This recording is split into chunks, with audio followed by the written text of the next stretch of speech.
This is a message to all the parents. Please, when your children are very young and growing up, ensure that there's a close bond between them. At this stage, the work is not very difficult because you are trying to mold that into them. When they get older, they get married and start their individual families, it becomes so difficult if you have not yet started doing that when they were young.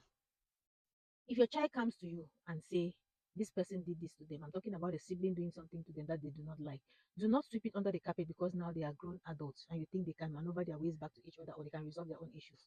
You as the parents still need to intervene. God is still keeping you alive for a reason, because these children are even trying to do these things or trying to be civil with each other because you are still alive.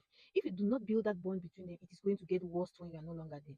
You see that your mother's uncle or your mother's brother or sister or your father's brother or sister that you are not talking to, how do you think it started? It is because your parents did not build that bond between them. Make sure that before your children get old and start meeting partners who will influence their decisions, influence how they treat their siblings, you have already instilled in them that bond that is unbreakable. This is an advice. Watch your children closely while they are growing up. Watch how they treat each other when they are sick.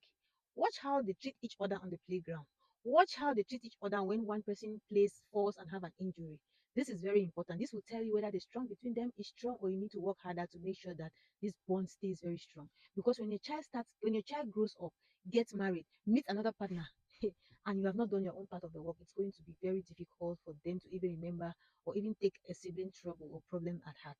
So please, parents, now is the time to make sure you instill that in your children.